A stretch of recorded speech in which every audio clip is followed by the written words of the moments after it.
The annual Global Information Technology Report, produced by the World Economic Forum and by INSEAD, is a benchmark for network readiness and for technology deployment policies. It covers 142 countries, and this is its 11th year. With us today on INSEAD Knowledge is INSEAD Professor of Information Systems, Sumitra Dutta, who is the co-author of the report, or co-editor of the report. First of all, welcome. Thank you, Shelley. It's a pleasure to be here. And tell us, this year, the top 3 countries on the list are the same. Now, that's no secrets. It's Sweden, Singapore, Finland.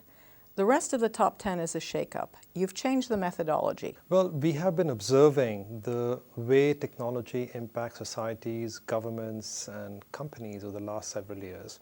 Clearly, we see increasing overlaps between different boundaries of technology, media, entertainment, other sectors. So we felt there was a need to make a couple of important changes in the model to make it more relevant to policymakers and decision makers in public and private sectors. So among the key changes has been the introduction of a separate pillar on impacts, and this pillar is an addition to the existing pillars of the environment, readiness, and usage. So we're looking at a specific focus on how technology is impacting business, society, and government. We also have realigned the pillar on readiness to focus much more on policy-directed actions. And they include infrastructure, they include elements around access and affordability, and finally around skills. We do believe the skills component is very important, especially in a world where a large majority of the people today have access to technology, at least in the form of mobile phone. So we've also aligned the environmental dimension to 2 components. The one of them is the market regulatory component, and the second one is new, which is the business innovation component. So if you combine these changes, it's leading to a different set of emphasis, which we believe is a step in the right direction compared to the previous years, and also provides the right kind of guidelines for action in the future. So you've really changed this a little bit to look at the way technology has become all pervasive. And when INSEAD started 10 years ago, technology wasn't as much a part of our daily lives. So you've had to change the methodology. I mean, give me an example. Yeah, 10 years ago, what we were faced with a situation where there were a number of examples of or anecdotes of technology contributing to development and competitiveness in specific regions or specific markets. So there were stories of farmers using it in India or fishermen using it in Africa. There wasn't really much empirical data to support decision making about the role of technology in broader development and competitiveness agendas of countries. Today, thanks to the work we've been doing over the last 11 years, this is no longer an important unresolved question. The issue of whether broadband and how it competes or how it enables competitiveness is no longer something in doubt. The data supports it. And this was not the case, let's say, 10 years ago, when many countries or many economies were questioning, should we invest X dollars or X scarce dollars in technology infrastructure as compared to, let's say, in emerging markets investing the same amount of money in health and sanitation and other kinds of important human demands. And do you look at fixed lines anymore? Are they part of the equation? That used to be everything. Historically, you always saw that fixed line penetration would go up in richer countries. And today what you see is that even poorer countries have very high levels of penetration of mobile technology. So mobile technologies in many countries around the world is close to 100% or right up there, in some cases even more than 100%. We have to continually filter and remove some of the metrics which are perhaps no longer as relevant and include some new ones. So the new ones that we're focusing on, of course, include mobile metrics, but also very important today, we are trying to introduce as many metrics as possible on broadband, and especially metrics focused on impact, because impact is a very important element. And impact is something that we need to measure more seriously inside the model and in the world in general. Is that one of the reasons that countries like Russia jumped up almost 20 points? Now they're at 56, they were at 77 in this ranking, that in fact you're not looking at some of the traditional elements. And does it explain the preponderance of Scandinavian countries in the top 10? Well, you do see some shifts as a result of the changing emphasis that we see is very important. So why does Russia do better as compared to before? Is because we are putting a higher emphasis on skills. And we do know that in Russia, the skill development is traditionally been very strong, at least in many parts of the economy. If you compare that to India, the skills development has been relatively weaker, and as a result, the country's ranking also is slipping. So yes, some of the changed emphasis in the model does imply some shifts in the rankings of some economies, but what is interesting is Scandinavian economies were at the top in the previous editions, and they continue to be at the top even in this year, the results. Countries like Finland routinely come up among the highest educational levels amongst countries worldwide. They're also investing very heavily in technology. So they have some kind of a virtuous cycle existing where they're investing in technology infrastructure, the people have the skills to use technology, and then the broader macroeconomic and political and the business environment supports innovation. So all the Scandinavian economies, they see technology as a very important driver for the future growth and development. Now, having said this, there are large economies that are also doing well, and the US is one example of it. But it's dropped this year. It's dropped, and the worrying factor is that it's been slipping over the last few years. So it is still in the top 10. That is extremely creditable for a large economy like the US. And clearly, leaders in America have to realize that the relative slippage in the rankings could show signs of weaknesses or cracks in what has been today the world's foremost innovation and technology sort of hub. And a lot of the weaknesses are in areas that we have identified, and I think where action needs to be taken more aggressively in the area of investing in especially basic skills. A lot of the infrastructure elements are not as well developed in some economies. It's funny to say this, but today the ICT infrastructure and penetration of mobile phones and other key technologies is often lower than in some other economies like in Scandinavia or in Singapore. So the US is no longer leading in even some of the basic elements like infrastructure and skills. And those are elements that have to be changed. Even in the element of innovation, there's a lot of high burden of tax rates and a fairly complex administrative burden that many companies have to face in the US. So if you go back to the three things they talked about, infrastructure, skills, and the business innovation environment, the US is very strong, but still has weaknesses in all those different dimensions. Well, it's expensive. Communications in the US is more expensive than in a lot of other countries, which is kind of interesting when you think of... Yes, and that's something which does create differentials in access. So why do, for example, broadband penetration rates are much lower in America as compared to even other countries like Estonia? And a lot of this has to do with the rates, and a lot of this has to do with the investments that public and private sector has made in this domain. And that's one reason why you find today many economies in the world, like for example Singapore or even more recently in Australia, they are setting up specific government-backed plans to invest more in broadband infrastructure because they really see that as a digital highway for the future. You mentioned Singapore. They are always solidly number 2. Always. Well, they'd love to be number 1.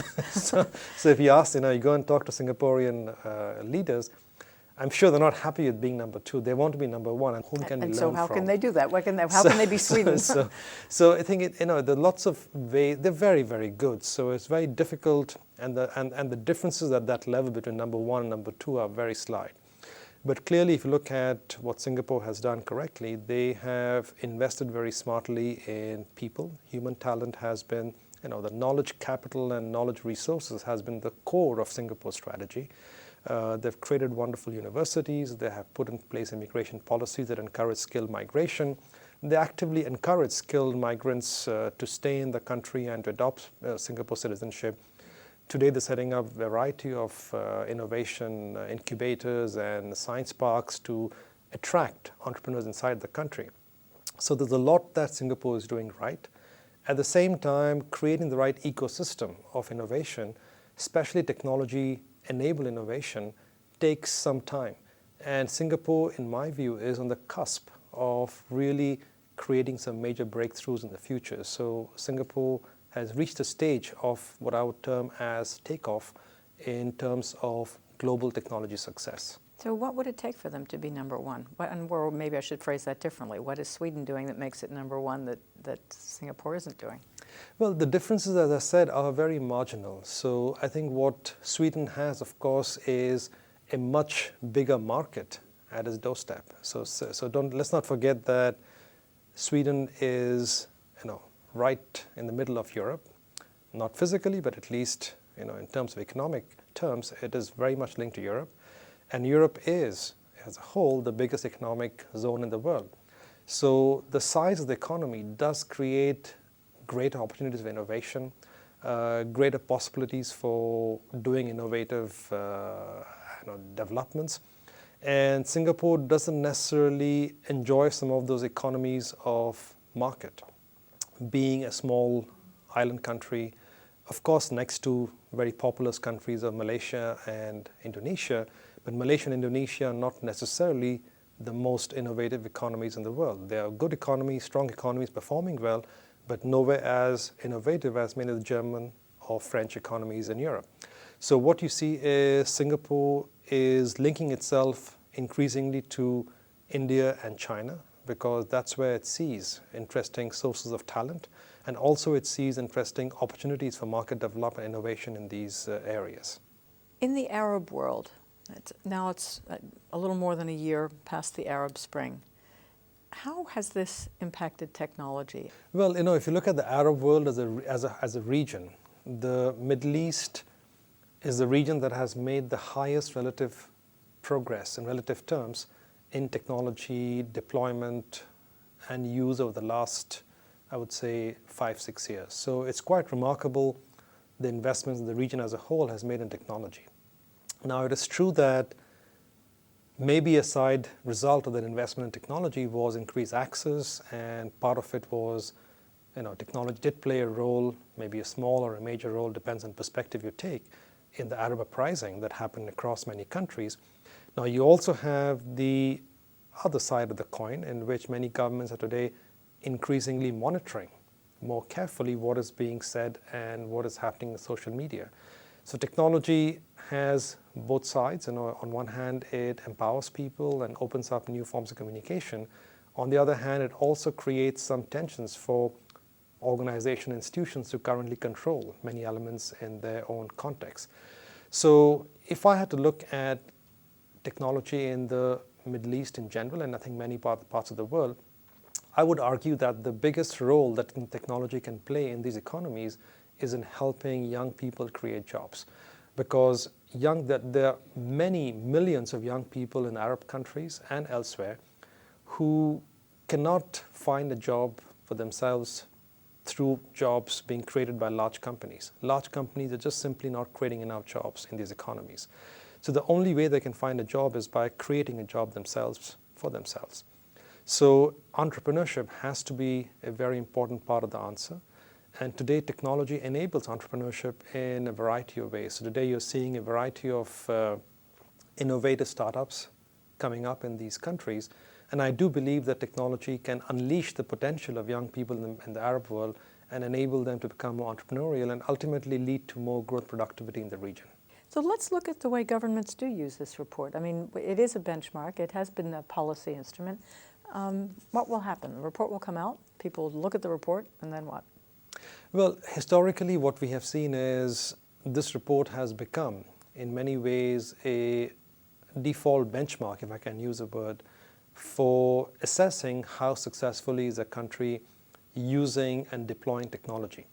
Today, what we see is when the report comes out, of course, most governments would look at the result very carefully, analyze their own strengths and weaknesses, look at how they have fared in relative terms year to year. And that is a very important indicator of how they are doing compared to other countries. So you note that most countries are improving if you look at absolute metrics in a variety of technology indicators year on year. But in relative terms, they might be slipping. And that's important because competitiveness, after all, is a relative game. And you might still be improving but falling behind some of your competitors, like the US. They're improving on broadband year on year, but falling behind what many of the economies are doing today.